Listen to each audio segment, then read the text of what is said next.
Bonjour à tous! Deuxième vidéo de la série, la première série, qui comporte toujours sur votre changement intérieur. J'espère que vous avez vraiment eu une belle semaine dans est-ce que j'ai une attitude ou un comportement de victime, de bourreau, de persécuteur? Est-ce que vous avez remarqué des choses sur vous que vous étiez vraiment au courant? Ben, je vous félicite. Si vous avez vu certains comportements et vous avez accepté ce comportement-là, c'est-à-dire que les situations de vie que vous avez vécues ont fait que vous agissez comme ça. Aujourd'hui, on fait time out, je reconnais, je veux faire un changement sur moi à l'intérieur, donc je regarde. La deuxième série de vidéos, je voudrais vous emmener dans le déni. C'est quoi un déni? Ben, vous pouvez donner votre définition, je vais vous en donner une moi. Le déni, c'est tout simplement ne pas accepter la situation comme elle est. C'est-à-dire qu'on les voit aller avec les yeux de notre blessure. Et on fait semblant que c'est pas nous. On fait vraiment abstraction à tout ce qui s'est passé. Bon, je vous dirais que c'est pas néfaste en soi. C'est-à-dire que parfois, on a des comportements qui nous protègent. Mais par contre, dans un cheminement personnel, on doit apprendre à descendre ces barrières-là. Fait que le déni, c'est de ne pas observer avec détachement la situation. Donc, on fait du déni, on fait « Non, non, moi, je ne suis pas comme ça. Non, non, je n'ai pas fait ça dans ma vie. Non, non, non, non, non. » Ça, c'est du déni.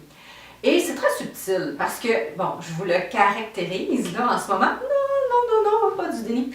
Mais ça se fait comme tout naturellement, ancré dans notre inconscient que, ben non, c'est vraiment, c'est de la faute de l'autre, c'est de la faute de ci, c'est de la faute de ça. Donc, on ne regarde pas avec nos yeux du cœur ou avec détachement qu'est-ce qui se passe vraiment dans notre vie.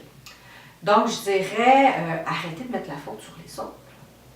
Facile à dire, pas tout à fait facile à faire dans une société où on ne prend pas la responsabilité de nos actions, de nos paroles, de nos comportements.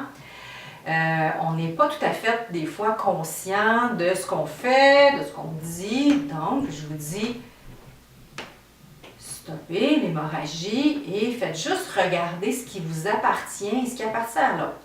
Donc, dans une situation, chaque situation, vous avez votre part de responsabilité et l'autre a sa part de responsabilité. Et souvent, on est le reflet de l'autre. C'est le jeu du miroir.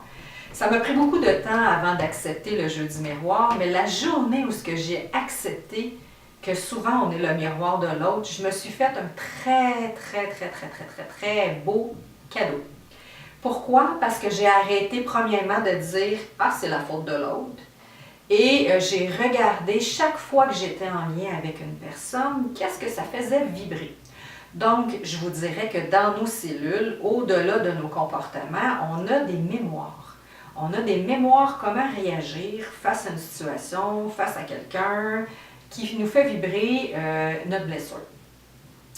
Donc, avec le jeu du miroir, on prend une situation puis on la regarde.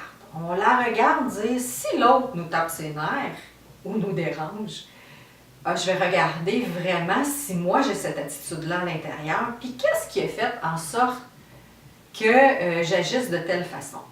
Donc, il y a 5 grandes blessures qui existent dans la vie. Il y a des beaux livres qui sont rapportés face à ça, qui est le rejet, l'abandon, l'humiliation, la trahison et l'injustice.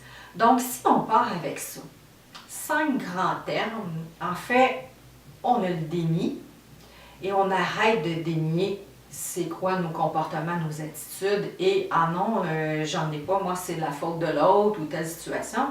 Et je pars avec les 5 grandes blessures qui forment nos comportements. C'est-à-dire que si j'ai la blessure du rejet, je vais avoir une certaine attitude. Si j'ai la blessure de l'abandon, je vais avoir une autre attitude. Si j'ai la blessure de l'humiliation, oups, je vais agir d'une autre façon. Et si j'ai la blessure de la trahison, tout à fait différent mon comportement. Et l'injustice, encore aussi. Donc, en principe, on a une blessure majeure. Ça ne veut pas dire qu'on n'a pas les autres. Donc, quand on commence dans un cheminement, on peut regarder la blessure majeure qui nous sonne des cloches, là, ding, ding, ding, ding, là, c'est la blessure qui nous dérange le plus. Si vous n'avez pas lu un livre